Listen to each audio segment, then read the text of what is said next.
Bonjour et bienvenue au podcast Ça me parle avec Samuel Bouchard, une présentation de Production Sommet.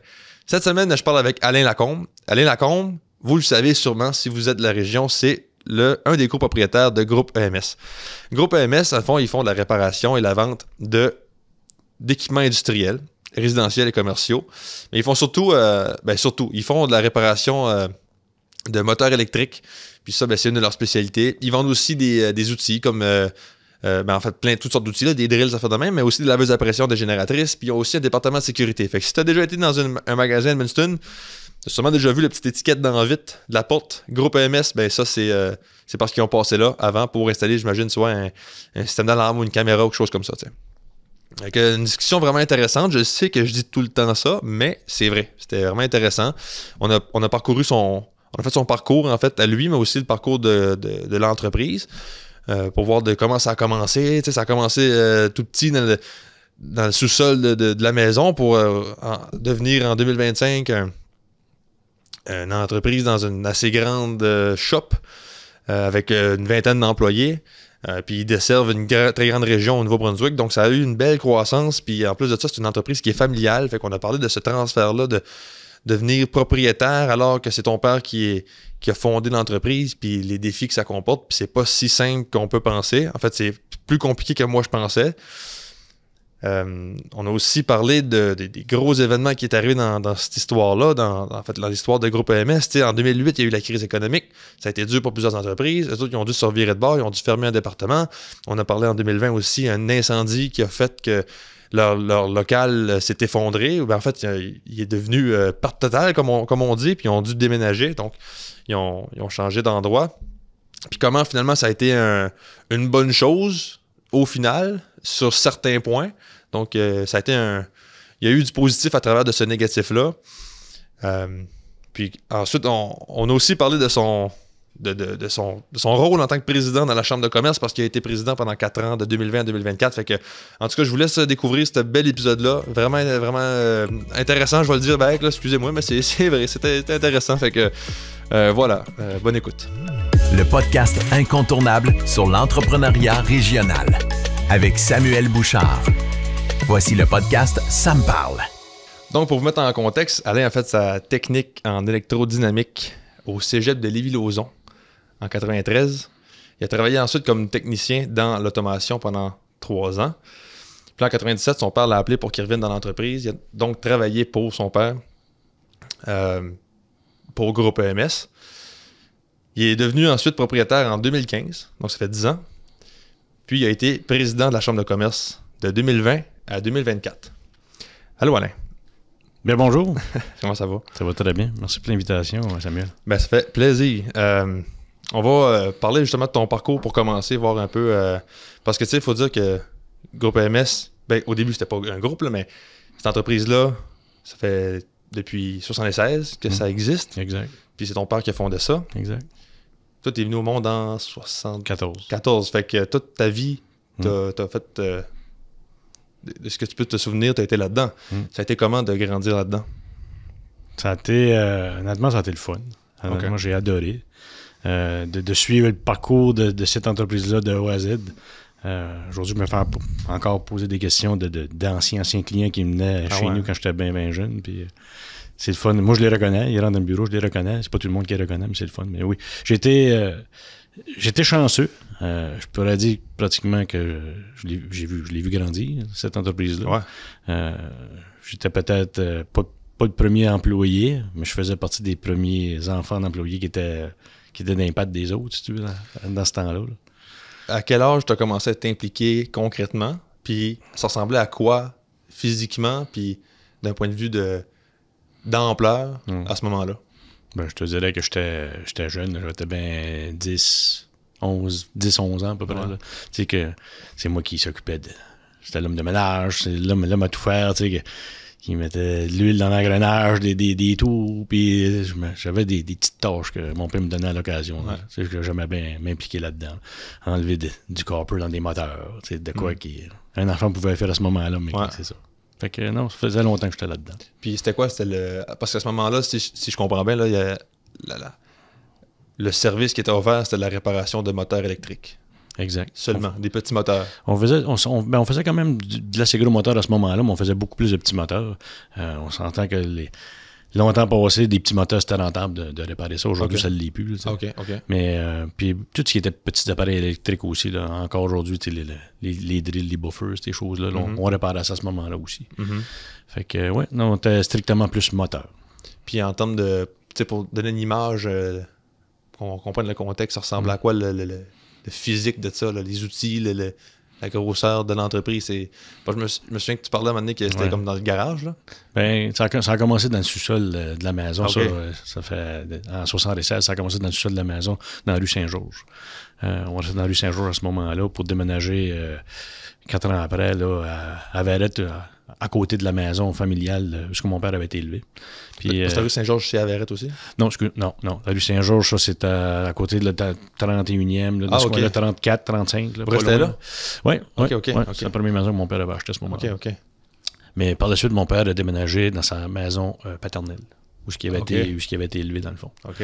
Fait qu'il avait acheté ça, il a pris possession du bâtiment, puis à côté, il s'avait logé un garage. Puis c'est dans ce garage-là que ça a commencé. C'était gros comme quoi. J'essaie de situer de quoi que c'est facile, mais mettons Dairy Queen, de Nanny que tout le monde connaît Dairy Queen. En fait, de grandeur, c'était peut-être un peu comme ça, si tu veux.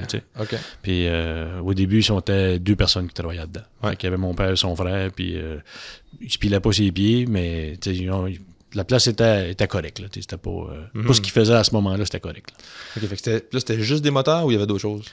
Juste des moteurs, puis, comme je dis, des petits appareils électriques. Oui, c'est ça, OK, mais autre que dans le sens, on t'a pas encore rendu dans tout ce que vous faites aujourd'hui. Non. Okay. Puis, en fait, d'équipement, on avait des places de travail, des tables, etc. Là, mais on avait quand même un four pour cuire, on avait un tour pour faire du machinage à l'occasion. On avait quand même quelques équipements là-dedans, mais c'était leané. On va dire aujourd'hui, aujourd'hui, on peut appeler ça lean, mais à ce moment-là, c'était leané, puis, mais il n'y avait pas beaucoup de place. Là. Mais on pouvait réparer des moteurs de laveuse à vaisselle, dans le temps, là, ce qu'aujourd'hui tu fais plus, là, mais ça avait beaucoup de petites... Puis on n'était pas dans la technologie qu'on est aujourd'hui aussi, là, on s'entend. Là. C'était vraiment la base de l'électricité, la base des moteurs électriques. Là. C'était plus simple, si on veut. J'imagine justement, la base, pour toi, ça a sûrement été une très bonne école. Là. Ah ben oui, c'est sûr. Mais de toute façon, tu reviens toujours à la base. Peu importe dans ce que tu fais aujourd'hui, en électricité, la base, c'est ce qui est encore le plus important. Là. Ça, c'est sûr. Puis, amène-nous maintenant à tes... je sais pas moi, 18 ans, avant que tu quittes là, la région ou avant que tu prennes ton propre chemin, là, ça ressemblait à quoi ce parcours-là d'adolescence, puis en termes de croissance de l'entreprise, puis en termes de ton implication aussi là-dedans? Ben, je passais mes étés là-dedans. OK. C'était mon emploi d'été. OK. Jusqu'à temps que j'ai mes licences, dans le fond, jusqu'à temps que j'ai 16-17 ans. À un moment donné, mon père a dit, mais ce serait le fun, peut-être bien que tu allais voir d'autres choses ailleurs. Travailler avec nous autres, c'est le fun, on aime ça. Puis t'apprends, puis t'aides beaucoup. Mais va voir ailleurs. Fait que j'ai décollé... à ce moment-là, j'étais dans le temps du Bel Air. Fait que j'ai été livreur 2 ans au Bel Air. Ah ouais, hein? 2 bonnes années. C'est là que j'ai appris à mener Standard dans le temps. Mais pour te dire qu'avant ça, j'ai toujours été très actif. Là, je jouais du hockey. On faisait gros de vélo. Encore là, on n'avait pas les technologies qu'on a aujourd'hui. On restait dehors dans le temps. On faisait tout dehors. Mais l'entreprise, je passais mes étés là-dedans. Puis en 89, j'étais en 9e année. J'avais pas encore ma licence dans le temps, mais en 89, on a acheté un nouveau bâtiment qui était celui de Verrette, dans la rue Lacombe. Ouais. Puis là, on a déménagé là. Puis là, à ce moment-là, c'était comme 4 fois plus grand. Là, pour nous autres, c'était comme trop grand dans le temps. Ouais. Mais c'est là qu'on devait déménager les opérations à ce moment-là. Là. OK. Fait que mon adolescence, ça ressemble un peu à ça en frais d'entreprise, si tu veux. Là. Fait que je faisais un peu n'importe quoi. Fait que tout ce qui se fait encore aujourd'hui dans l'entreprise, je l'ai déjà touché. Je l'ai déjà fait. Là. Qui doit être utile encore aujourd'hui parce que s'il y a un problème dans un certain département, t'es outillé. Là. C'est sûr. Tu peux conseiller ou tu peux... Exactement. Ouais, puis, pour revenir au Bel Air, là, mon père il me disait ça, il disait c'est bon que, un peu le même principe que ton père te disait, il disait c'est bon que tu ailles ailleurs, tu vois d'autres choses, tout ça. Puis avec du recul, es-tu d'accord avec ça? Tu penses-tu que cette expérience-là au Bel Air, ça t'est quand même utile? Ah ben oui. Puis comment c'est utile? Drôle à dire, mais ça m'a appris à compter de l'argent. OK. C'est là que j'ai appris à compter de mes propres mains, sans calculatrice, ça vient de dire, ben écoute, je suis capable de donner du champ. Ça, je me rappelle de ça. Mais non, ça me donnait une responsabilité qui était qui était pas en dessous de mes parents ou de mon père, si tu veux. OK. Puis que je devais amener ça à terme, dans le fond. Tu sais, de dire, ben écoute, c'était une fierté de le faire moi-même. C'est un peu ça, je peux appeler ça de même. Là. Ouais. Mais non. Y a-tu des compétences que tu as apprises là, qui sont encore utiles aujourd'hui? Sûrement, écoute, dans le temps, quand je travaillais avec mon père plus jeune, c'est pas moi qui étais en premier plan, c'est pas moi qui parlais aux clients. Ouais, le service à la clientèle, mettons. J'exécutais, tu sais. Ouais. Mais ça, au balai, ça m'a appris à avoir des contacts avec les clients. Ouais, peut-être plus ça que je peux te faire part. Mm-hmm. Mm-hmm. Ben quand même. C'est bon, c'est bon. Une petite anecdote par rapport à ça, ouais, mais quand je travaillais au Bel Air, c'était drôle parce que les propriétaires du Bel Air à ce moment-là, c'était des clients chez nous, on s'entend. Mais c'était drôle parce qu'ils essayaient de me faire réparer des moteurs dans la cave à l'occasion. J'ai juste ça de briser, tu peux-tu me réparer ça? Ouais. Fait que là, mon père était rendu comme une effectivement compétition. Oui, c'est ça. T'aurais pu partir de ta propre branche. Ouais. OK, fait que là, ce que je trouve intéressant dans ton parcours, c'est le fait que justement c'est une entreprise qui est familiale, fait que là tu grandis à travers de ça. Ouais. Qu'est-ce qui te pousse à aller étudier ailleurs puis pas dire OK, je reste avec mon père puis let's go. Parce que là, avec ce que tu me dis, tu semblais aimer ça tout le long de ton adolescence. Qu'est-ce qui te fait pousser à qu'est-ce qui te pousse à l'ailleurs? J'ai l'électricité qui est dans les veines, ça c'est sûr. J'ai le temps de mon monde là-dedans. L'électricité, mais je te dirais que je te raconterai une autre anecdote par la suite, là.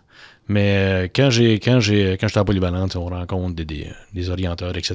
Puis, tu sais, en parlant avec mes parents, en ayant toujours en tête, à un moment donné, peut-être de revenir dans l'entreprise, tu sais, c'est un but, tu sais, qu'on avait. Mais pour toi, c'était un objectif clair de comme, je vais revenir ou, peut-être, on verra? C'était clair que je revenais dans la région. C'était clair que je restais dans la région. Pas dans l'entreprise. C'était pas tout à fait clair encore. OK. Mais c'était jamais ça. Tu sais. Mais à quel niveau, je ne savais pas. Puis là, on a regardé ce qui se faisait. Tu sais, on a dit, écoute, l'administration, ça peut être une branche intéressante. Tu sais, pour un futur d'entreprise, tu sais, de gestion, administration, ça peut être intéressant. Là, tu dis, fait que c'est une discussion que tu as avec ton père? Une discussion, oui. Oui, une discussion que j'ai eue avec mon père, mes parents à ce moment-là. De mémoire, de ce que je me rappelle. Okay. Parce qu'on n'avait pas des millions de choix, je te dirais, des années 90. Tu allais à l'université, tu allais à l'administration ou tu allais en santé. Il y avait la foresterie qui était ouverte à ce moment-là à l'université à Edmundston. Mm-hmm. C'était pas là où je voulais aller, c'était pas mon domaine. Puis il y avait les métiers. Fait que tu pouvais aller au CCNB, puis il y avait des métiers. Je voulais pas aller électricien. Moi, dans ma tête, moi, électricien, c'était pas le métier que je voulais faire. J'en connaissais... ma tête de jeune, j'en connaissais déjà beaucoup au niveau électrique. T'avais pas besoin de ça. Fait que j'avais comme pas besoin de ça. Ah ouais. Mais c'est différent. Après, quand tu vois ça par la suite, c'est différent. Mais fait que j'avais dit, écoute, on va à l'administration.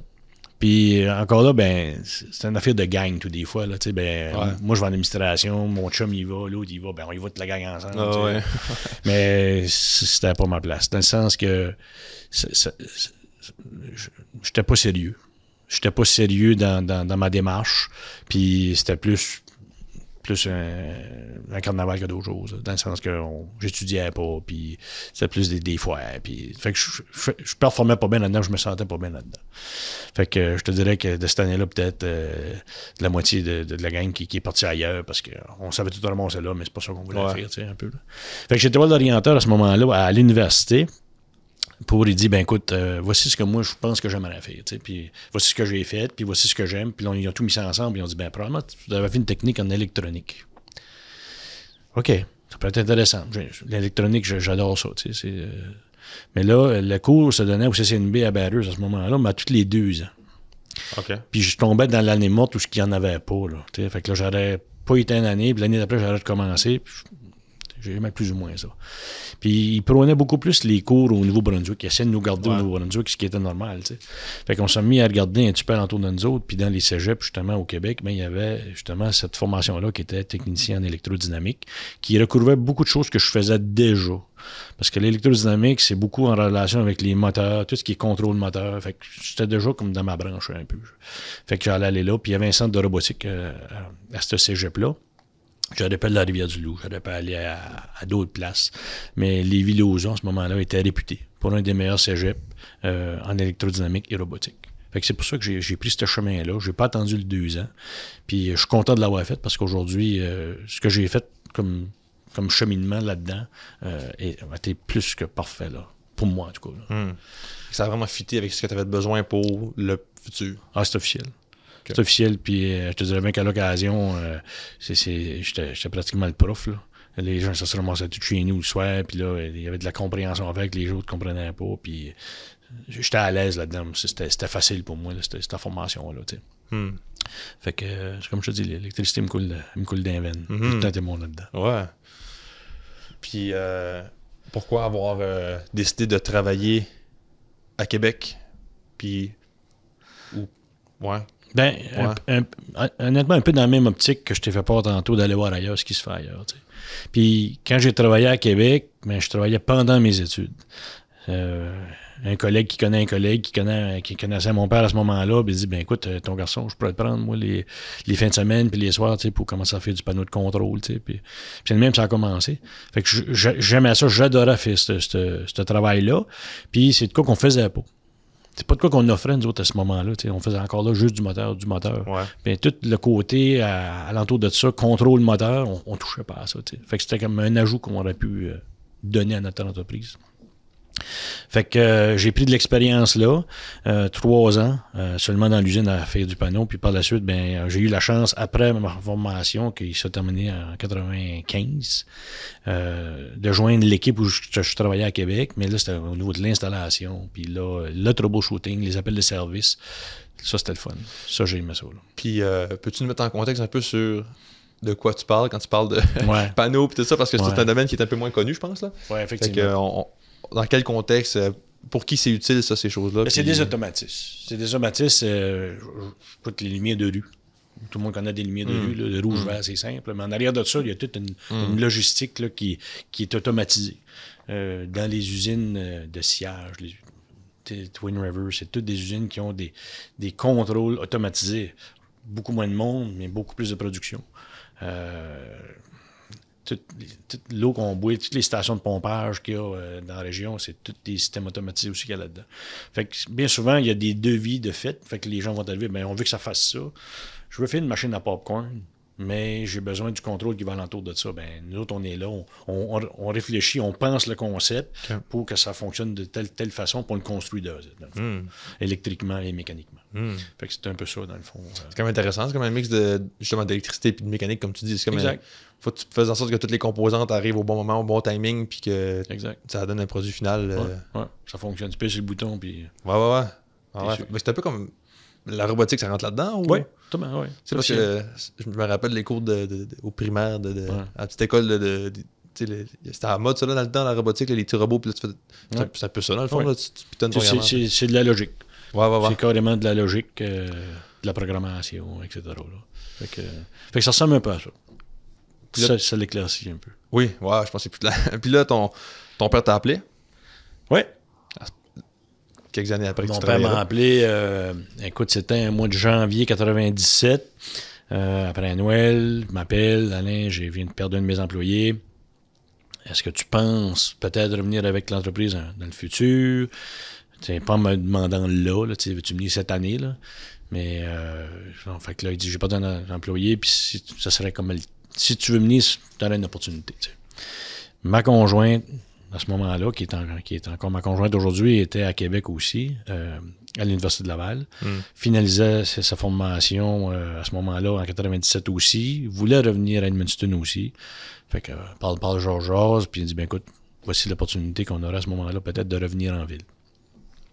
Fait que j'ai dit oui. Fait qu'en 97, en février 97, j'ai rejoint l'équipe de Edmundston Electric Motor Service à ce moment-là, le nom de l'entreprise. Puis ça a commencé là. OK, ben je vais en profiter vu que tu en parles, mais pourquoi l'électrique n'est plus dans le... Ben, à un moment donné, en 2008, l'histoire de Edmundston Electric Motor Service puis du groupe AMS, on essayait de faire de quoi qui était le fun pour nos clients, de quoi qui est facile à retenir. Fait qu'à un moment donné, on avait mis les acronymes de EMS. Mais là, on avait 2 E, EMS. Ouais. Fait que là, c'était comme moins le fun d'avoir 2 E. Puis là, en 2008, on s'apercevait qu'on allait dans des expositions ou on essayait de passer des marchés à certaines places, puis on était trop assigné à Electric Motor tout le temps. Mais on faisait pas juste du Electric Motor à ce moment-là, en 2008. On faisait beaucoup plus que ça. Plus que ça. Fait que c'est une question de marketing. Fait qu'on a gardé le logo juste EMS, qui, moi, aujourd'hui, c'est Electric Motor Service. C'est le même que je le nomme. OK. Je pensais que c'était Edmundston, moi. Non. Fait qu'on a gardé, dans le fond, au début, c'est ça. C'était 2 E, mais là, on a gardé un E. Fait que tu peux dire Edmundston Motor Service, si tu veux. Ouais. mais de là vient le EMS, si tu veux, là, avec le groupe EMS. Ouais. Beaucoup de gens parlent encore chez nous, puis ils disent Edmundston Electric. Ah ouais, hein? Ah ouais, OK. Je parle souvent avec des entrepreneurs, là, des entrepreneurs plus de l'âge à mon père, c'est plus vieux, là, puis ils vont me dire comment va la business Electric Motor. Ah ouais, OK. C'est fun. Ah ouais, c'est cool. Ça a fait son chemin, ça l'a imprégné dans le temps. Ouais. Fait que là, c'est ça, t'es revenu, t'as décidé de revenir, tu commences à travailler, tu faisais quoi comme travail à ce moment-là? À ce moment-là, écoute, j'avais mon petit bureau à l'entrée, puis j'étais au comptoir. Fait que je recevais les clients, je parlais aux clients. J'étais vraiment au service à la clientèle. J'étais le premier en rentrant. Puis on était moi et mon père, on était 3 bureaux, un à côté de l'autre. Mon père en face de moi, ma mère était juste de l'autre côté. On était tous les 3 là. Puis on vendait des moteurs. On répondait au téléphone, faisait des commandes, tout à la main, sur des papiers. On envoyait des fax. Ah ouais, hein? Il n'y avait pas d'Internet, là. Il n'y avait pas d'email. On n'avait pas ça, là. OK, c'est ça. On avait le téléphone. C'est pour ça que je suis bon dans les numéros de téléphone aujourd'hui. OK. Je suis pas le seul, mais je suis capable de me rappeler beaucoup de numéros de téléphone. T'en rappeler. Ouais. Puis c'est là que le Bel Air est utile aussi, là, j'imagine. C'est là que les compétences du Bel Air ont un impact. Là. Ouais. Ça, c'est quoi que j'ai acquis au Bel Air, de connaître toutes les rues de la ville. Toutes les rues? Ah, OK, ben oui. Ouais. Ça, on était bon là-dedans. On avait une map, là, mais non. Tu les connais-tu toutes aujourd'hui? Beaucoup d'eux autres. Mais je te dirais pas, tu m'en nommerais une que je suis pas sûr, là, je te dirais c'est tel coin. Dans ce bout-là, mais quel exact coin, dans ce secteur-là, okay. Ouais. Mais, OK, mais là, quand tu reviens, là, tu te dis-tu OK, moi, je vais être propriétaire un jour ou t'es pas sûr encore? Non, je ne pouvais pas dire ça. Pas en 97. Je ne pouvais pas dire que j'allais être propriétaire. Non? OK. Je pouvais juste dire que j'aimais ce que je faisais, puis j'étais dans l'entreprise, puis j'étais à ma place, mettons. Mais comment que le futur allait se passer? À ce moment-là, non, je ne savais pas. Ça fait quand même quelques années de ça. Je venais d'arriver, je venais de m'acheter une maison, on n'avait pas d'enfant encore. On était dans le prime, on jouait du hockey, on était en forme, puis c'était différent. Là. Mais à ce moment-là, non, mes parents étaient quand même encore assez jeunes. Oui, et quel âge il y avait à peu près à ce moment-là? Ils avaient une cinquantaine d'années. Ils avaient mon âge. Oui, c'est ça. Ils avaient une cinquantaine d'années. Ils sont encore... eux autres même ne savaient même pas qu'est-ce qui allait advenir. Certains que probablement mon père en allait sa tête disait tout le temps, mais c'est le fun, mon gars il est là, peut-être que c'est ma relève, fais-tu? Je ne le sais pas, mais au moins il était avec nous autres. OK, c'est pas quelque chose que vous aviez discuté à l'avance comme ça? Pas à ce moment-là. Non? Non. Ça a commencé quand... de un, ton ambition à le devenir, puis de deux, les discussions avec ton père de ça. Puis aussi Sylvain, parce que Sylvain est aussi... Vous êtes copropriétaire, dans le fond, vous êtes les deux 50-50. Oui, exact. Ça s'est parlé, écoute, je te dirais que ça a commencé peut-être à se parler en 2000... début d'année 2000, 2002, 2003, dans ce coin-là. Peut-être qu'on a commencé à plus en parler. Parce que la relève d'entreprise, ça prend pratiquement 10 ans à préparer comme il faut, là, si tu veux. Là. C'est-tu pour n'importe quelle entreprise, ça, ou c'est dans votre cas? C'est la norme. Oui, OK. C'est la norme dans les entreprises. Même, hein? Ah oui. Il y a beaucoup de choses à planifier d'avance, mettre les joueurs aux bonnes places. Fait sûr que la structure organisationnelle, financière et tout est en place, là. Mais oui, ça prend quelques années. Ah ouais, moi, je l'ai vécu, moi, de l'autre côté de la médaille. C'est plus mes parents qui ont préparé ça plus que moi, si tu veux. Là. Mais t'en parleras à mon père aujourd'hui, il me dirait ça a pris 10 ans. Là. Ah ouais, hein? Ouais. Puis il y a eu des essais-erreurs là-dedans, là, on s'entend. Là. Dans le sens que? Mais il y a eu d'autres actionnaires, il y a eu d'autres directeurs généraux, il y a eu des essais de fait. Là, Alain, il est-tu à sa place? C'est-tu là qu'il va être? Il veut-tu rester ce qu'il fait qu'il est bien ou ce qu'il veut prendre une direction générale? Je pense peut-être que je devrais regarder une autre direction puis mettre Alain là ailleurs. Il y a eu plein d'essais, mais tout ça pour le bénéfice de ce qu'on est rendu aujourd'hui. Fait que il y a eu comme on va dire des tests de fait, là, à un moment donné, à quelque part. Puis, nos parents nous connaissent, mais ils vont nous dire, lui, je le vois faire ça. Lui, non, je le vois pas. Lui, ses forces, ses faiblesses, etc. Fait que, non, il y a eu beaucoup d'apprentissage là-dedans aussi, là. Puis ça a été quoi ton processus pour, dans ce 10 ans-là, c'était-tu comme, comme tu dis, j'imagine que oui, là, il y avait comme un plan spécifique où, OK, on va commencer avec ça, Alain, tu vas faire ça, on va tester telle affaire, on va voir si ça marche, puis après ça, on ajustera, ou, ça a été quoi les étapes de, OK, j'ai commencé, j'ai fait tel job, après ça, j'ai fait tel job, après ça, j'ai fait ça, telle responsabilité, c'était quoi les... Au niveau technique, ça, c'était déjà acquis. OK. Je veux dire, Alain, il est capable de faire ça, là, parce qu'il était là pendant tant d'années, puis il est encore bon à le faire. Puis où ce que j'avais de l'apprentissage à faire, c'était beaucoup plus au niveau de l'administration. OK. L'administration, mais ça, t'as plein d'affaires l'administration, t'as fait les commandes, les achats, les soumissions, plein d'affaires, puis tous les états financiers, puis tout ça. Mais ça, j'étais pas là. J'étais vraiment pas là.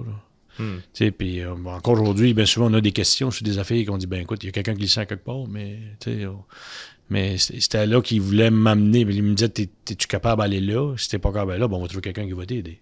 Il savait tout le temps aller là. Mais j'avais-tu les outils, j'avais-tu la capacité de faire ça? Fait que c'était plus là qui tâtait le terrain. Là. Mais les étapes exactement, écoute, ça fait longtemps. Là. Ouais.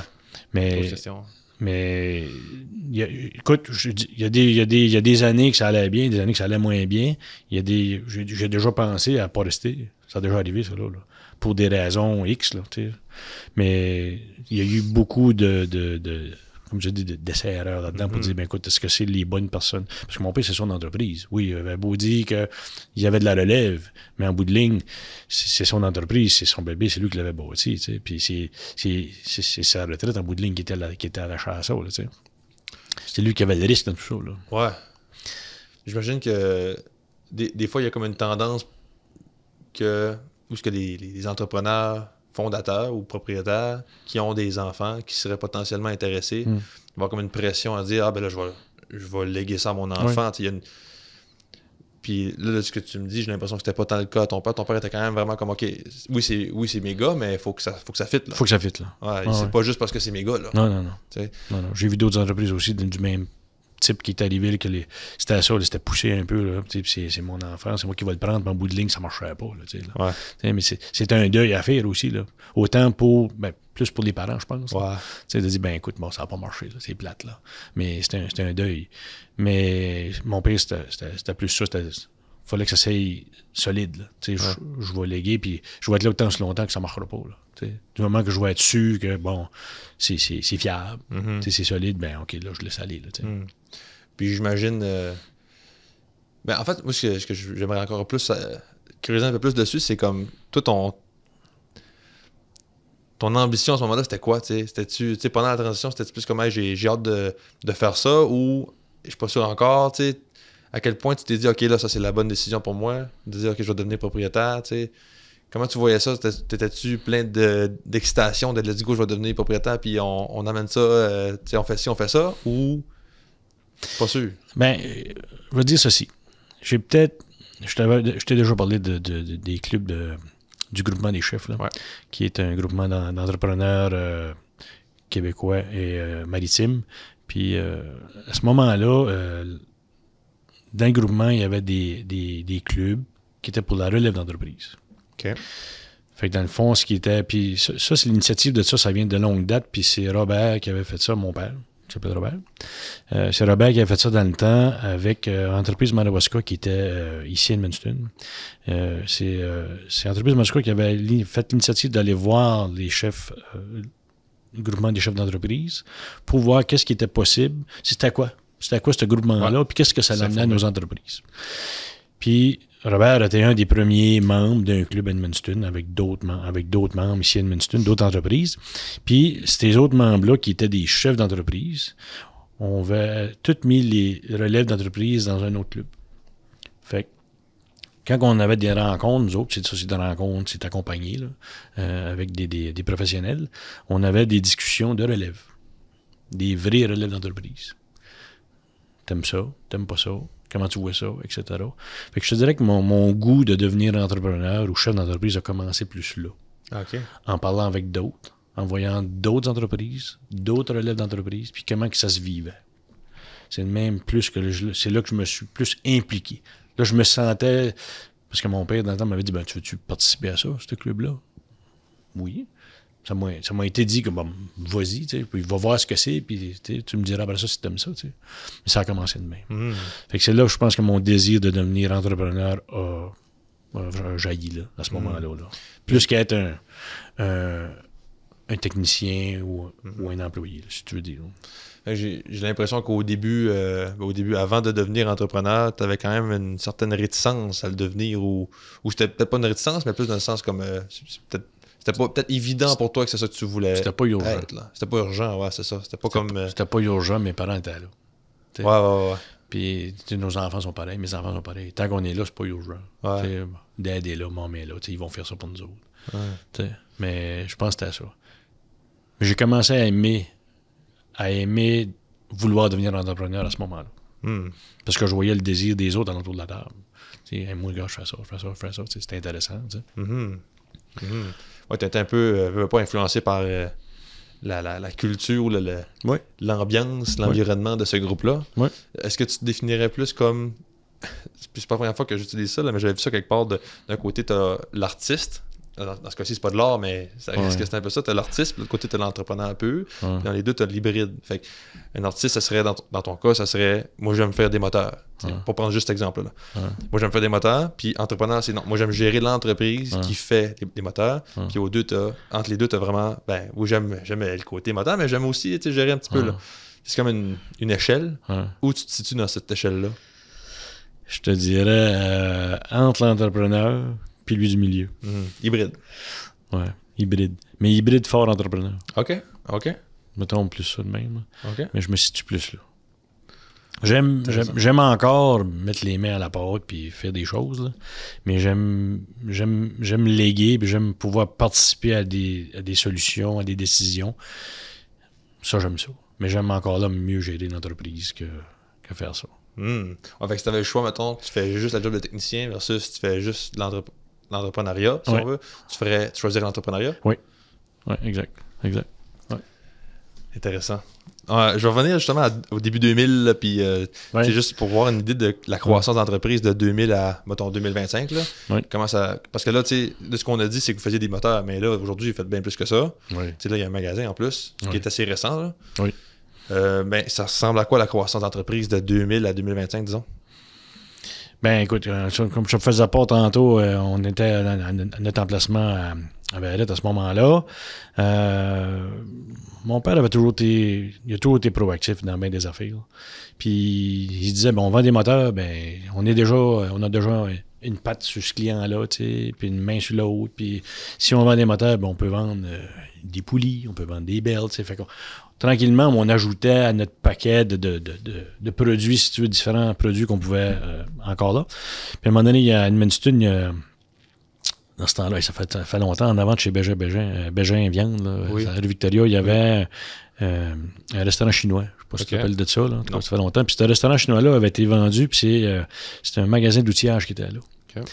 Puis c'était... En tout cas, de fil en aiguille, mon père avait su que c'était à vendre, tu sais. Fait que on avait mis la main sur ce magasin d'outillage-là. Okay. Puis on avait ramené ça dans nos locaux. Fait qu'en plus de vendre des moteurs, on vendait de l'outillage à ce moment-là. L'outillage, on parle d'outils, juste des outils... Bon, tu parles des tournevis, des clés, des sockets, des affaires de main, mais on vendait des outils électriques aussi. Là. On avait accès à pas mal de sortes d'affaires, là. Des tubs pour laver des pièces, toutes sortes d'affaires. Ouais. Un genre de mini Canadian Tire. OK. Si on peut mettre ça de même. Vous avez acheté de l'inventaire. Fait qu'on avait acheté l'inventaire, puis on avait acheté aussi le nom de l'entreprise. on peut dire. OK. Mais le nom n'avait pas suivi, par contre. OK. Mais on avait acheté l'entreprise. Puis la personne qui avait cette entreprise-là à ce moment-là avait déjà certains contrats de vente avec des entreprises dans la région. Par exemple, la Papetière, les Irving et d'autres mondes de même. Ouais. Fait qu'on a continué à donner le service à ce niveau-là parce qu'il y avait déjà des contrats. Puis aujourd'hui, on vend encore d'outillage. Fait que ça a été un tournant dans une des choses de l'entreprise de dire, bien écoute, aujourd'hui, on vend de l'outillage parce qu'on a eu l'audace de acheter un magasin. Fait que ça a été comme la création du magasin, si on veut. Là. Ça a été la création du magasin. Puis là, à ce moment-là, c'était encore à Verrette. C'était en quelle année, excuse? Ça, le magasin, ça, là, ça date là, fin début 2000. Là. Fin 90, okay, début 2000. Okay. Là. Ça fait longtemps quand même que vous vendez. Ouais. OK. Ouais, ça fait quand même... c'était plus récent que ça. Non, ça fait quand même assez longtemps. Ouais. Puis, OK, ouais, vas-y. Puis quand je suis revenu en 97, moi, on a commencé à faire du panneau, là, du contrôle que je parlais tantôt. Là, à cause que tu revenais ou... À cause que je suis revenu, puis j'avais l'expérience. Ben oui. Je ne veux pas dire que j'étais l'expert à ce moment-là, mais j'avais l'expérience de n'avoir fait. Puis mon père et moi ensemble, ben, on faisait une belle équipe là, au niveau électrique, puis de logistique, puis etc. Là. Fait que c'était facile encore là Fait qu'on on avait acheté un bâtiment. Écoute, ça c'était en 2000. Mon père avait acheté un bâtiment à Saint-Hilaire dans le temps, dans le parc industriel. Puis on avait comme déménagé l'automation là dans le temps. Ah ouais, hein? Ah, où ça? C'est dans le parc industriel, en avant de la prison, là, il y a un chemin. Là. Ah, OK. Ouais. Puis tu penses à ce chemin-là, c'est le parc industriel ça, de Saint-Hilaire. Tu passes le track, là, c'était pas loin, là, à Drette, là, on était là. Okay. Puis, fait que à un moment donné, j'ai eu une équipe, là, on était 5 dans ce bâtiment-là, puis on faisait que du panneau de contrôle. Des bonnes années où on faisait beaucoup de stations de pompage, puis il y avait beaucoup de projets régionaux alentour. Puis en 2008, là, 2009, là, il y a eu... l'économie était plus ou moins bonne à ce moment-là. Il y a eu une petite récession, là, puis là, à ce moment-là, on a formé ce département-là à Saint-Hilaire. On n'avait plus d'ouvrage à plus ou moins. Fait qu'on a tout ramené ça à Verrette dans le temps. OK, ben, j'irais pas creuser un peu là-dedans, si tu m'aides pas de comment ça s'est passé, tout ça, parce que toute une décision, j'imagine, pour une entreprise de fermer un département. Tu sais, comment on prend cette décision-là? Qu'est-ce qui fait que, OK, là, on doit fermer un département? Ben, quand il n'y a plus d'ouvrage. Ouais. Quand il n'y a plus rien qui se passe à ce niveau-là. Dans le fond, le département n'a jamais été fermé, mais on a repensé la façon qu'on le faisait. Puis là, on s'est aperçu à ce moment-là, ben, on avait peut-être trop d'employés parce que là, payer des gens à rien faire, on ne peut pas faire ça. Mais on a juste downsizé. Puis à ce moment-là, on faisait toujours du panneau, mais on en faisait à notre entreprise de Verrette dans le temps. Parce qu'on avait moins d'espace. Pourquoi qu'on avait acheté ça à Saint-Hilaire, on avait besoin de beaucoup d'espace. Ouais. Puis c'était ce qu'on avait comme projet, c'était des gros panneaux, puis ça prenait de la place. Puis c'était un entrepôt qui était vacant, ça, à Saint-Hilaire. Mm-hmm. On avait acheté ça, là, c'était le titre. Là. Puis tu sais, en fait, ma question c'était plus peut-être un peu plus en détail, dans le sens. Puis peut-être que c'est vraiment aussi simple que ça, là. Mais tu sais, évidemment, s'il y a plus d'ouvrage, ben. De ne rien qu'on continue à garder de la bâtisse ouverte s'il n'y a plus de commandes qui rentrent, si on veut. Là. Ouais. Mais y a-tu comme un facteur qui te dit, OK, ben là, on est certain qu'il n'y aura plus de demande plus tard? T'sais, des fois, ça peut juste être un creux puis que ça va remonter la demande? T'sais, comment on fait pour évaluer que, OK, non, c'est fini puis on devrait aller ailleurs? Hein? Ben écoute, il se passe bien des choses aux États-Unis présentement, puis on ne sait pas ce qu'on s'en va avec ça non plus. Là. Ouais. Fait que je pense que c'était plus de dire, écoute, bon, pour l'instant, c'est ça. C'est pas sûr. Qu'est-ce qu'on fait avec ça? La décision à prendre aujourd'hui, c'est peut-être de faire ça. Puis ce qui se passera dans 6 mois, 1 an, ben on jouera avec ça. On dealera avec ça dans le temps. Là, Mais on voyait que. Puis on n'est pas une grosse région. On n'est pas comme au Québec, à Montréal. Puis ce qu'on peut faire un peu n'importe quoi, puis on a des ressources faciles, puis il y a gros de projets. Là, c'est pas le même. Hein? Fait que à ce moment-là, c'est qu'on soit limité dans ce qu'on peut faire comme projet. Puis si ça allait pas bien pour une telle affaire, ben ça allait pas bien pour un autre non plus. Là, fait que c'était pas bien mieux des moteurs dans le temps. Puis tout le monde était. Fait que la décision c'était de ben écoute, on downsize un petit peu, on prend ça relax, puis on va remonter de ça, c'est certain. Là. Mais si on veut pas se rendre à pas dire fermer les portes, là, ben faut prendre une décision là. Fait que c'est plus de même que c'était vu à ce moment-là. Là. Puis encore là, je te dis ce que je sais, puis c'était plus dans la tête de mon père à ce moment-là. Là, ce que tu as perçu, là. Ce que j'ai perçu, ce qui me compte, ce qui me comptait. Puis il est toujours t'es bien ouvert avec nous autres à nous faire part des décisions qu'il prenait, puis pourquoi qu'il les prenait. Ouais, OK. Mais c'est plus pour ça à ce moment-là. Je pense que c'est le temps qui était difficile. On dit, bon, écoute, temps difficile, mais il faut... Si on va encore là dans 1 mois, dans 6 mois, ben c'est ça qu'il faudrait faire là. Mm-hmm. Fait que ça a été un des gros défis de l'entreprise, si on veut. Ah ben oui. Ouais. Mais c'est le défi de toute entreprise familiale, ou toute PME, je peux dire. OK. De fluctuer avec le marché, là. Puis où est-ce qu'on a ajouté d'autres lignes par la suite aussi, c'était justement par rapport à ça, pour des temps morts. Si l'été, c'est moins occupé, ben qu'est-ce qu'on peut faire l'été qui va me faire qu'aujourd'hui, on peut l'être plus, d'avoir une année plus stable, si tu veux, financièrement. Mm-hmm. Fait que ça fait partie des décisions qu'on a prises dans le passé, sur des types d'équipements qu'on vend ou des acquisitions d'entreprises qu'on a faites. Ouais, parce que ça vient avec un certain temps, j'imagine. Quand on opère une entreprise, après plusieurs années, on vient qu'à savoir c'est quoi les temps morts, j'imagine. Là. Ah ben oui, les tendances sont là. Tu mets ça dans Excel. Aujourd'hui, c'est facile. Dans ce Oui. temps-là, c'était pas de bain. Mais tu mets ça dans Excel, ça te donne des courbes assez parfaites là, chaque année. Là. Tu peux regarder 5-6 ans, puis c'est tout le temps les mêmes courbes. Ah ouais, hein? Ouais. Fait que tu veux comparer, mettons, cette année, le mois de mai a été supérieur à ce qu'on a d'habitude, même si on a un cru cette année, mais c'est quand même mieux que le cru de l'année passée, fait qu'on sait que ça va bien. Ouais. On compare tout ça. OK. Fait que ça peut être... j'imagine pour quelqu'un qui commence, peu importe l'entreprise, dans la première, deuxième année, ça peut être dur de savoir, OK, là, j'ai un cru pendant 3 mois. C'est très dur. Tu sais, je vais te former, mais en même temps, non, c'est juste normal, c'est juste un cru normal, mais tu sais pas parce que t'as pas eu le passé pour savoir. Tu sais, comme nous autres, un exemple banal, nous autres, on vend des systèmes d'alarme. Ouais. Mais dans l'alarme, quand on arrive à Noël, puis juste après Noël, on vend rien. Rien en tout. Non, parce que les gens sont des cadeaux de Noël. T'sais. Puis après à Noël, ben, là, ils sont en payer le cadeau qu'ils ont acheté à Noël.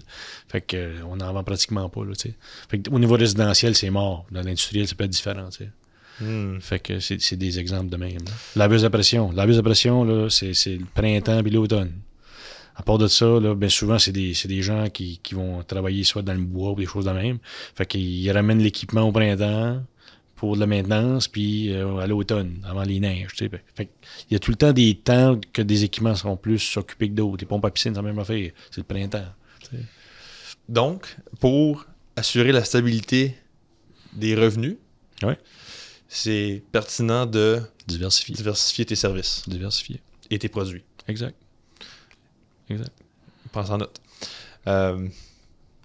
Puis je pense que c'est une de vos... Ben, en fait, est-ce que tu dirais que c'est une de vos forces parce que vous êtes très diversifié dans le même domaine, mais diversifié dans le même... Moi, je te dirais qu'on est... on n'a plus beaucoup d'instabilité. OK, nice. Ouais. Aujourd'hui, on est assez stable. Là. Si tu regardes tous nos mois depuis plusieurs années, là, nos revenus sont pratiquement égaux par mois. Là. Plus ou moins. Ce qui est une bonne chose. Ce qui est une excellente chose. Oui. Ouais. Est-ce que c'est l'objectif d'une entreprise? Je pense que oui. La stabilité? C'est facile de faire des budgets. Puis tes revenus. Oui, c'est certain, parce que tes dépenses vont toujours rester les mêmes, les dépenses fixes, on s'entend. Mm-hmm. Mais c'est sûr que ça augmente beaucoup la. Oui, parce qu'on a des dépenses fixes, puis on a des dépenses qui... variables. Mais tout ce qui est fixe, là, l'électricité, le téléphone, les assurances. Les employés. Les employés, oui. Ouais, à moins que tu en ajoutes, là, on s'entend. Là. Ouais. Mais logiquement, ça reste fixe. Oui. Ouais. Variable, et tes inventaires vont varier. Oui. Alors que variable, c'est selon, mettons, tu dis, OK, on va faire tel job. Ben là, en faisant la job, ça va te demander des dépenses parce qu'il faut se rendre là ou il faut acheter l'équipement ou peu importe. OK. Fait que là, c'est ça. Fait que là, après 2008, 2009, 2010, ça commence à reprendre du pic, l'économie et tout ça. Oui. J'imagine. Comment ça se passe après ça? Ben là, on a ajouté des lignes à notre bagage là, parce que ça va faire au-delà, ça fait plus que 25 ans même qu'on est avec certains manufacturiers de laveuses à pression. Fait que là, on a rajouté beaucoup de choses à notre bagage. Fait que la laveuse à pression a pris beaucoup d'espace là, dans le cheminement de l'entreprise. Là. Ça a été un game changer, on peut dire. Oui, hein? Ah oui, beaucoup. Ouais. Ça a ouvert des portes à d'autres clientèles qu'on avait moins, si tu veux. Okay. Tout l'agricole, justement, tout le camionnage. C'est des gens qu'on voyait à l'occasion, mais pas pour des moteurs électriques. Wow, mais c'est des équipements qu'eux autres sont... Tout le monde... Les camionneurs ont toute une laveuse à pression. T'sais. Fait que ça a été un autre côté le fun de l'entreprise, qu'on a pu avoir plus de revenus par rapport à ça. Ouais, ça doit être quand même motivant de mettre un peu avoir un fit avec le marché. Là. ça va être comme, là, tout d'un coup, on a comme une croissance spontanée. C'est comme excitant, j'imagine. Ben, c'est sûr. Mais c'est un risque. Tout est un risque. Hein. Tu commences de quoi, puis tu sais pas si ça va être un succès. Là, tu mets de l'inventaire, tu donnes du service, tu as même des bonnes dépenses en relation avec ça. Puis quand c'est un succès, c'est le fun. Faut que tu tiennes ce succès-là aussi. Il faut que tu continues à donner ton service, etc. Mais c'est toujours un risque. Oui, parce qu'avec le succès d'un move, c'est plus ça de même, ça vient avec une pression aussi. Une pression de continuer l'offre. C'est ça que c'est l'entrepreneur. Parce que la raison pour laquelle je dis ça, c'est à cause qu'on voit souvent, ma génération, on est beaucoup sur les réseaux sociaux, on se compare beaucoup. Ça, c'est un des problèmes qu'on a en tant que, d'un point de vue générationnel. Là, on se compare beaucoup à différentes personnes. Des fois, on peut se comparer à un gars qui est extrêmement, une vie complètement différente à LA, genre, puis là, tu te compares, tu sais. Puis là, on entend justement tes succès, mais à un moment donné, une chose qui n'est pas beaucoup parlée, c'est justement quand tu as ce succès-là, et ça vient avec une certaine pression aussi de dire, OK, ben oui, c'est bien beau, là, t'as bâti telle affaire, mais là, il faut que ça continue, puis il faut que tu combles la demande qui est maintenant là. Tu voulais une demande, là, tu l'as, mais là, faut que tu c'est ça qui fait la marchandise. C'est ça qui fait des fois à 5 h le matin, tu es debout, puis que tu penses à ta journée, puis etc. Même les dimanches soirs, moi, je les passe à juste penser, réfléchir, à regarder ce qu'on va faire dans la semaine. Planifier. Ouais. Puis sûr que tout est all set. Puis malgré qu'on a des bonnes personnes en place, une bonne équipe, puis que tout est cédulé au corps de tour, là, ben, on y pense pareil. Quand ton horaire demain matin, ce qu'on fait, il y a ça. Cette semaine, il y a ça, j'ai aboli. Ouais. Justement, je vais skipper à 2020. Attends, je vais pas me tromper dans la date, là. Il y a un incendie, c'est 2020. Oui, 31 mai 2020. Oui, c'est ça. Ben, commence par nous conter un peu cette histoire-là de... Ben, j'ai eu un appel. Ben, écoute, j'ai eu un appel ben de bonne heure le matin, là, tu sais, d'une demoiselle qui était voisine de l'entreprise pour me dire, ben, écoute, là, il y a le feu, tu sais. Fait que là, on embarquait dans mon camion, puis... Là, tu dis quoi quand t'as ça, cet appel-là? Ben, jusqu'à temps que t'arrives sur place, là, t'as pas trop d'idées, honnêtement. Là. OK. Parce qu'il y a des feux majeurs et des feux mineurs. Tu vas pas paniquer, mais en même temps, tu vas pas prendre ça à la légère. Puis, je te dirais que dans mes équipements que j'ai, là, j'ai 2 gros fours comme équipement dans mon usine. Puis, il y en a toujours un des deux qu'à l'occasion, il boucannait. Là, puis, les pompiers l'hiver ou que les voisins m'appelaient, tu sais, ça boucane. Ça arrivait, okay. Fait que je me dis, la boucane, ça peut être la boucane. Mais là, quand elle me dit, il y a une flamme, tu sais, puis de la boucane, puis je venais de me réveiller, puis je regarde sur mon téléphone mes caméras, puis j'avais des caméras, puis le premier fait que je jouais, je sais que je n'ai pas accès à mes caméras, mais j'avais une doorbell avec une caméra dessus, que j'avais accès, puis le premier fait que je jouais un pompier avec une hache qui vient puis qui casse la porte, la vitre de la porte. Fait que là, je dis, bon, c'est sérieux, là. Là, il y a une vitre de cassée, là. Ouais. Fait que dans ce temps-là, ben, t'embarques dans ton truck, tu mets un four flasher, puis ça te prend à peu près 2 minutes de décoller de Saint-Basile, de monter à Barrette. Puis il y avait comme pas de char à moitié. Puis je me rappelle pas. Je me rappelle pas de la route, là. Puis d'arriver sur place, puis que j'ai su plus tard que mon camion était en plein milieu du chemin, les four flashers, la porte ouverte. Puis j'étais plus là, ça faisait longtemps. Mais ce que ça fait, ça fait bizarre, honnêtement. Ça fait que là, t'appelles ton père qui dort, puis tu dis, ben, viens faire un tour parce que je pense on a des dégâts, sans trop mettre majeur, t'sais. Mais ça fait réfléchir. Quand t'es là, tu dis, ben, qu'est-ce qui va se passer après, t'sais. Puis là, tu vois les pompiers qui s'acharnent à l'incendie, que je remercie encore, parce que je les ai remerciés plusieurs fois, là. Mais ils nous ont aidés beaucoup, mais tu vois ça tomber. Fait que tu dis, qu'est-ce qu'on fait? Fait que cette journée-là, ça a été un peu ça. Ça a été de gérer de répondre aux questions, puis juste que tout le temps, il n'y a pas personne là-dedans. C'était le matin de bonne heure. Fait que tout le monde est en sécurité. On se dit c'est de l'équipement, c'est des moteurs, c'est du métal. Ça se remplace tout. Là. Mais c'est de remettre ça en marche après tout. Là. Mes parents, ça les a fait de quoi, puis moi aussi, je dis pas que ça m'a rien fait. Mais les autres, ils avaient bâti ça de toutes pièces, là, cette entreprise-là, puis voir ça brûler, pour eux autres, ça a été un calvaire, on va dire ça de même. Mais c'est un peu ça qui s'est passé cette journée-là. Mais pour se relocaliser par la suite, ça a quand même bien été, là, honnêtement. On a un bon Samaritain qui a passé sa journée-là, puis il nous a dit, écoute, moi, j'ai un bâtiment, puis il est vacant. Si vous voulez l'avoir, il est à vous autres, prenez-le. Puis on s'en parlera plus tard. T'sais. Fait que c'est de... Quand il disait ça, c'était genre, tu sais, prenez-les pour vous virer de bord ou prenez-les pour vous relocaliser là? Non, c'était vraiment pour se virer de bord. OK, ouais. C'était pour se virer de bord. Mais c'était-tu ce que vous êtes aujourd'hui? Ou? C'est au 810 chemin Canada, ce qu'on est aujourd'hui. Ouais. Okay. C'est ce même bâtiment-là. Ouais. Puis le lendemain matin, écoute, le 1er juin, c'était un dimanche matin.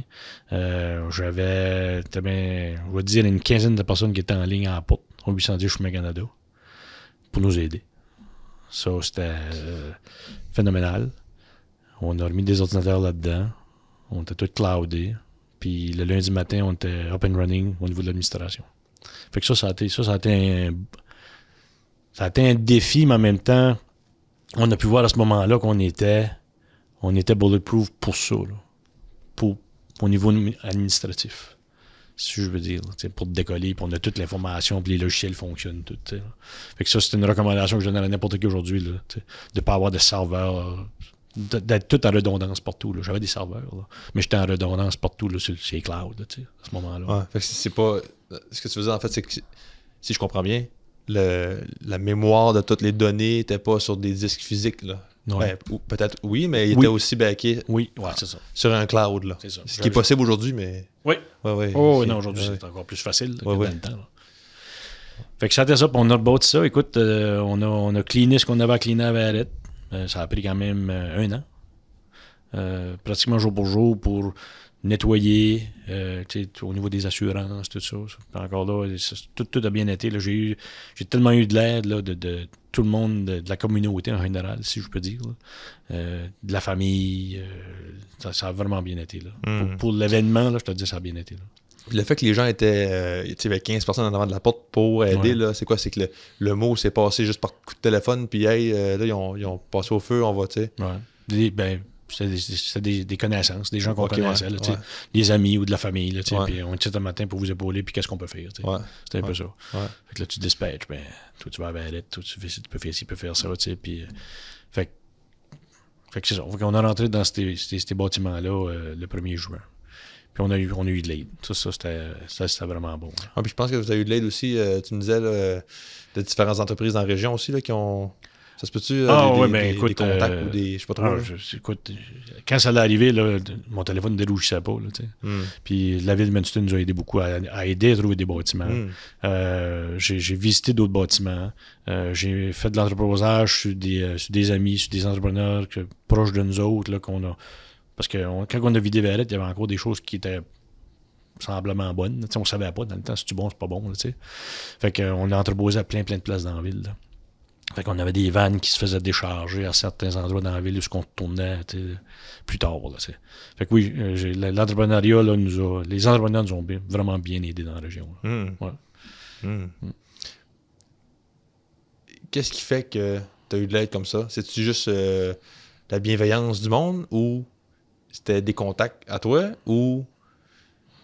Ben, je pense d'un, c'est parce qu'on était à Edmundston. Ouais, OK. Ben, je pense que l'entraide est là. Puis on était une grosse famille, là. Tu sais, les Lacombe, les Collins du côté de ma mère. Tu sais, on est quand même une grosse famille, on est connus. Tu sais, mon père est là depuis plusieurs années dans son entreprise, puis il y a du succès, puis il y a des bons clients, puis il y a des bons amis aussi. Fait que je pense que ça vient un peu de tout ça, là. Puis je pense que ça allait arriver à... Je ne nomme pas de nom. Je veux dire, une autre entreprise. Une autre entreprise, je ne veux pas que ça arrive à personne. Mais qu'on aurait fait probablement la même affaire. Puis ça l'a déjà arrivé à d'autres entreprises, puis j'étais peut-être pas les premiers à les appeler, mais dit écoute, on est là. On peut peut-être vous aider, mais on a passé par là. Mais aujourd'hui, je peux dire que j'ai une équipe solide, qu'on a passé au travers de ça, puis ça a été tout qu'un carnaval. Là. Puis j'ai tout ce qui est administration, ben, comme je disais tantôt, là, tout ce qui est l'administration, c'était bon. Je peux dire que j'avais j'étais bien assuré. Avant ça, je peux te dire que j'étais bien assuré? Ouais, tu sais pas vraiment. Pas nécessairement. Ouais. Mais je peux dire que j'ai renouvelé mes assurances puis que je suis pratiquement au même niveau que j'étais avant qu'on passe en incendie. Là, puis on était correct avec ça. Là, fait que on a comme on décolle à nœud. Fait que bien souvent, on dit encore aujourd'hui, les clients viennent au comptoir et disent on avait ça à Verrette. Il n'est plus là, parce qu'on n'a plus de ça. Mais on avait gros d'inventaire. D'inventaire de longue date à Verrette. Puis, fait que c'est ça. Puis de manière, j'imagine, il y a comme il y a sûrement un côté positif aussi d'une certaine façon, parce qu'aujourd'hui, vous êtes très bien installé. En tout cas, je connais pas ça, là, mais de ce que j'ai vu, vous êtes bien installé. Là. Ouais. Fait que ça vous a comme permis de bien vous installer, justement. Ah, c'est sûr. Ouais. C'est sûr, ce coup-là était difficile, mais aujourd'hui, c'était mal pour un bien. C'était mal pour un bien. On est bien installé. Beaucoup plus grand. On a le double d'espace qu'on avait à Verrette. On s'est fait un beau magasin. À Verrette, on avait un magasin, mais c'était plus petit. T'sais. On a fait 4 rallonges à Verrette là, dans le temps. Là, mais là, c'était mieux placé. On a pris le temps de le ligner comme il faut. T'sais. Puis, non, on est beaucoup. Ça plaît mieux. Ça plaît mieux. On est bien content. Puis, depuis qu'on est là, honnêtement, là, on vit une grosse différence au niveau de l'achalandage, puis bien des choses. Là. Ah, ça a aidé? Ah, beaucoup. Ah oui, hein? Beaucoup. À quoi c'est plus agréable pour les clients de se rendre là, j'imagine, ou ça... Ben, écoute, bien souvent, les gens en ville, ils pouvaient se rendre chez nous, mais avant de se rendre chez nous, ils allaient faire plusieurs magasins en ville avant de se rendre chez nous. OK. Fait que là, des fois, ben, ils vont passer en premier ou en deuxième, tu sais. Même s'ils sont à Edmundston, ils vont passer au Canadian Tire, mais ils peuvent passer chez nous après, tu sais. C'est plus dépendant, c'est qu'est-ce qu'ils recherchent. OK, parle la localisation. Parle de la localisation. OK. Bien souvent, comme je dis, on était les derniers, mais ils voulaient pas se rendre là. Ouais. Ils se dit, ben, je vais essayer de pas me rendre à Verrette. Un petit peu en dehors de la ville, là. Ouais, c'est ça. Mais non, ça a sa place. En 2020, justement, vous avez gagné le prix Samuel Burpee. Samuel Burpee. Qui... j'ai regardé la définition, puis honnêtement, j'ai trouvé que ça manquait un peu de clarté. C'était un peu vague comme prix. Peux-tu me définir un peu qu'est-ce que ce prix-là? Le Samuel Burpee, il faudrait que je le sache par cœur, c'est quoi ça veut dire, parce que j'ai été là quand même 4 ans. Mais c'est donné aux entreprises. Il y a différents facteurs. Tu as l'innovation, de ce que je me rappelle. Oui. Tu as l'innovation, après ça, tu avais... Je sais qu'il y a les communautaires aussi, l'implication communautaire. Puis... il y a quelques critères. Honnêtement, je te dirais des menteries, je te le dirais au complet. Là. Mais puis je suis pas fier de moi. Mais... ça représente quoi pour toi puis pour Sylvain aussi d'avoir gagné ça, puis pour tes parents même s'ils n'étaient plus propriétaires, j'imagine que ça a quand même un impact sur eux autres. Là. Ouais. Ça a été quoi, ça représente quoi ce prix-là? Ben, je pense que ça représentait une reconnaissance. Ce prix-là est choisi par la Chambre de commerce, par le comité de direction de la Chambre, entre autres. Mais je te dirais, pour cette année-là, ce que ça signifiait vraiment, c'est le calvaire qu'on venait de passer au travers. Mais c'était une reconnaissance qu'on recevait un peu des entrepreneurs de la région. Dire ça de même. C'est un peu comme un... Est-ce que pour toi, c'est un peu comme une félicitation d'avoir survécu à ce calvaire-là? Ben, c'était une tape dans le dos. Ouais, une tape dans le dos. Pour dire, ben écoute, vous avez bien fait, vous avez toujours bien fait, vous avez bien géré cette situation-là. Puis c'est parti. C'était un peu ça dans le fond. Ah, c'est nice ça. Puis, ben aussi, j'ai quand même mentionné, même si on n'est plus là dans l'histoire, là, mais en 97, vous avez gagné Entreprise de l'année aussi. Là. Ouais, en 97, quand je suis revenu. Ouais. Où j'ai tant dit c'était à cause de ça. Ouais. C'est ça que c'est. Ils veulent pas l'avouer. Mais en 97, on avait gagné l'entreprise de l'année à ce moment-là, qui était remis par Entreprise Madawaska à ce moment-là. OK. Puis pourquoi? Qu'est-ce qui a fait en sorte que vous avez... L'entreprise de l'année, ça, c'est... Ben, je pense que c'était l'évolution de 89 à 97 là, que mon père avait faite avec ses nouveaux agrandissements et tout ça. Puis on avait pris une part de marché assez importante dans ces années-là, avec beaucoup de travail. Puis ce prix-là est remis par des gens qui s'occupent de la semaine de la PME. Fait que tu as beaucoup de gens là-dedans, au niveau financier, tu sais, puis ces choses-là. Puis ils ont vu l'effort qui a été mis, investi par mes parents à ce moment-là. Là. Fait que c'est vraiment... Ça avait pris un gros boom à ce moment-là. Là. OK. Fait que c'est pour reconnaître un peu la croissance. Oui. Je te le dirais juste comme tu viens de le dire. Remarquable. Ouais. C'est quoi les plans futurs de Groupe EMS? C'est quoi la vision? Encore là, j'ai dit tantôt, on est entrepreneur, on a tout le temps plein d'idées. Là. Puis c'est le risque qui nous mène là-dedans. Mais certaines acquisitions peut-être. Groupe EMS, présentement, on n'a pas nécessairement de relève sur papier. Fait qu'on lui donne de la valeur. On fait juste de donner de la valeur à l'entreprise puis en donner plus. Fait qu'à un moment donné, peut-être qu'un acheteur potentiel sera là pour notre futur, peut-être, ou que quelqu'un d'autre sera acheteur, là, je sais pas. Là. Mais là, tout de suite, on fait peut-être des acquisitions, beaucoup d'ajouts. Il va y avoir des ajouts de produits, ça c'est sûr et certain. Peut-être du plus grand territoire. Mm-hmm. Aller chercher un territoire dans de quoi qu'on est déjà bon. C'est facile, c'est moins risqué. Moins risqué. Mm-hmm. Fait que c'est ça qu'on est en train de regarder tranquillement, mais c'est donner de la valeur. Au Nouveau-Brunswick? Plus, oui. Québec aussi? Québec, on y va déjà, mais il n'y a pas beaucoup d'industries, de grosses industries là, du côté du Québec. Là, quand tu t'en vas vers Québec, maintenant. Il y a Rivière-du-Loup qui a quand même quelques industries, mais qui est beaucoup quand même commercial. Je pense pas. Il y a du potentiel, là, mais c'est pas le plus gros du potentiel. OK. C'est où? Le plus gros? Au Nouveau-Brunswick. Nouveau-Brunswick, ah ouais? Oui, Nouvelle-Écosse. Beaucoup d'industries, quoi? Oui, il y a encore beaucoup de moulin-tillage, OK, ouais. de l'alimentaire. Tu sais, des gens qui... des mécanicos, des gens de ce type-là. Là, on est déjà chez certains d'entre eux. Là. Mais il y en a d'autres.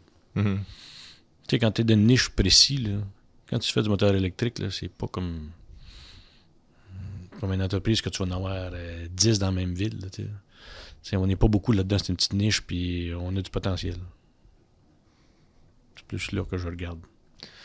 Est-ce que tu... là, j'ai dit, c'est Sylvain et toi, là. Oui. Est-ce que vous voyez ça grand? Ou plutôt, la question, ça serait plus à quel point vous avez de l'ambition pour la croissance? Ouais. À quel point vous avez de l'ambition pour la croissance? On peut-tu qualifier ça? De l'ambition.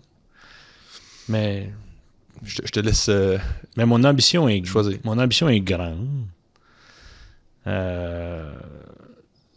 Grande comment? Ben, ce que je viens de te faire part, si je peux réaliser ça, c'est un peu ça la limite de... Même pas la limite de mon ambition, là, mais ça se rapproche un peu de ce que je regarde à long terme. Je comprends.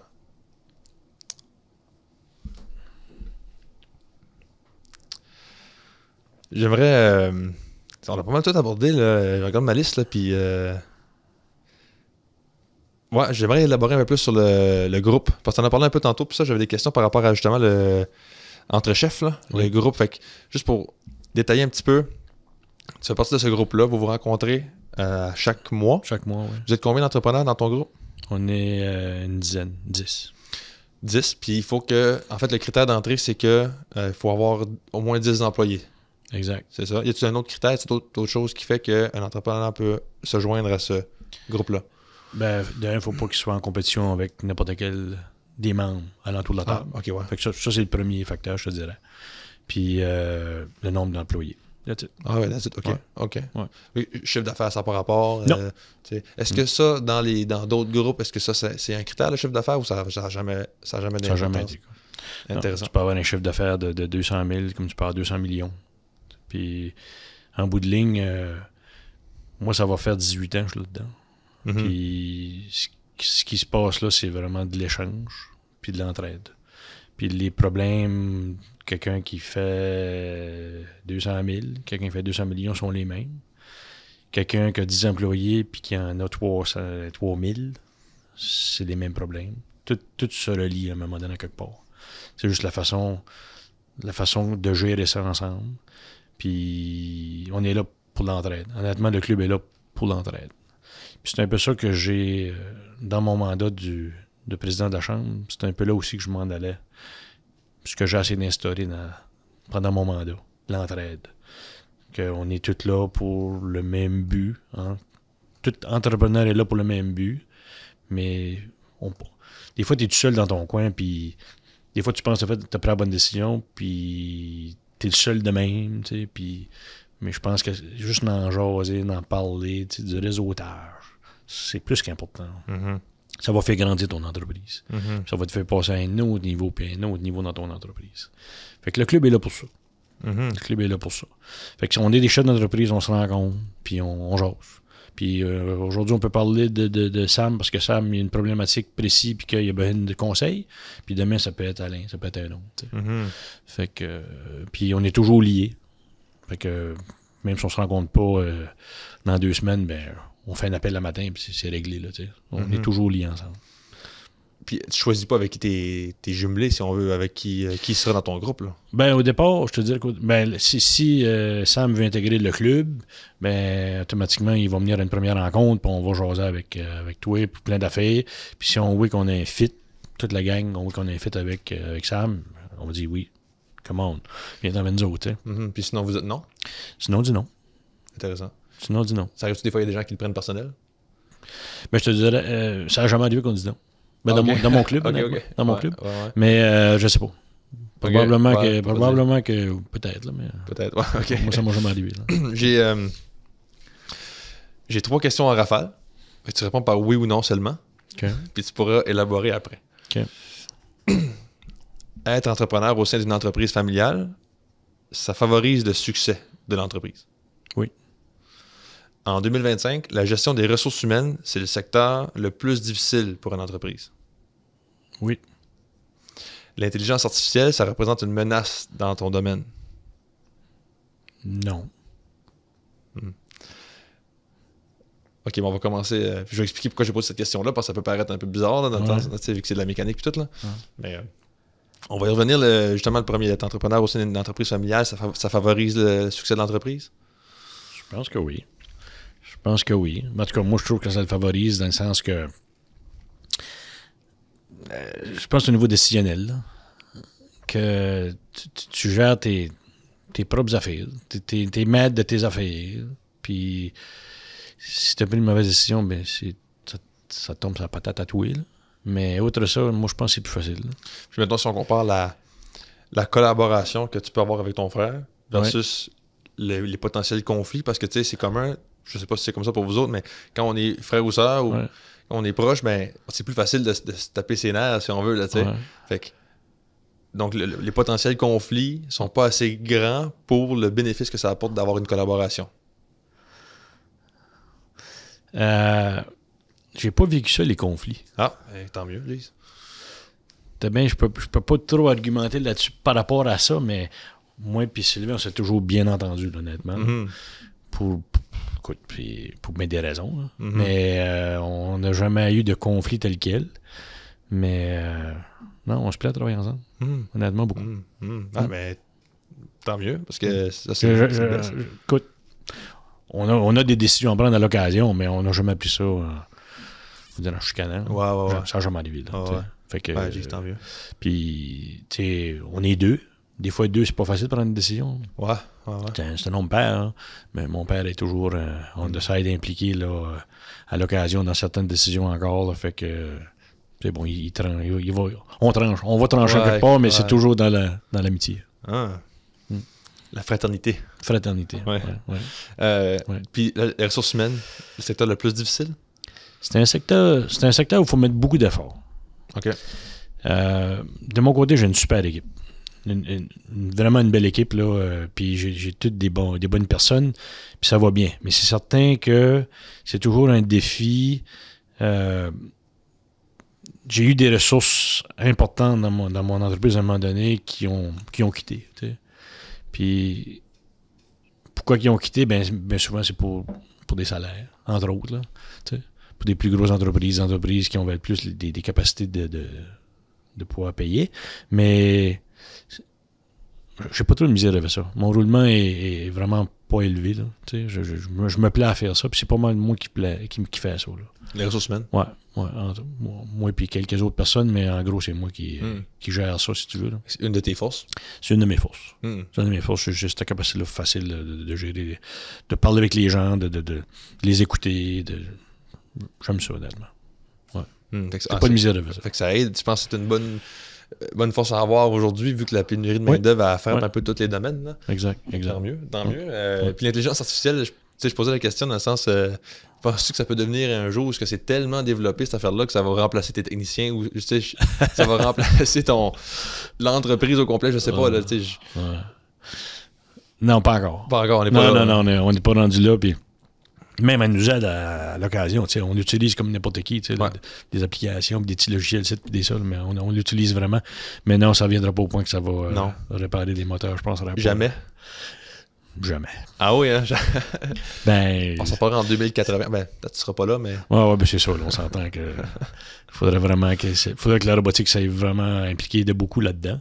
Puis oui, l'intelligence artificielle aussi. Là. Mais pas qu'il n'y a pas déjà des manufacturiers de moteurs. Tous les moteurs sont faits pratiquement avec des robots. Là, des gros manufacturiers. Là. Mais au niveau de la réparation spécifique, là, costume, que chaque moteur n'est pas pareil. Là. C'est pas de quoi qui. Ça arrivera pas, je pense pas. Je suis encore là pour un bout. Intéressant. Ouais, c'est ça. T'es bon pour prendre ta retraite. Puis ça t'attendait ça. C'est sûr. Merci, Alain, d'avoir participé au podcast. Un grand plaisir. C'est grandement apprécié. Je trouve que. T'es quelqu'un que j'admire par ta façon de travailler avec, comme tu disais, on vient de parler, là, avec tes employés. Puis quand on a travaillé aussi dans le passé ensemble. Puis c'est ça, je trouve que tu fais du bon travail, malgré que je peux pas vraiment dire dans le sens, dans le day-to-day, parce que je suis pas là, mais en tout cas, fait que merci, j'ai appris plein d'affaires justement sur le parcours, puis on a parlé aussi de quelques petits détails de business, des petites notes que je me suis pris dans ma tête, fait que merci pour ces connaissances-là, puis ouais, c'est ça, merci. Ben, merci à toi aussi de m'avoir invité à ton podcast. Ça fait plaisir.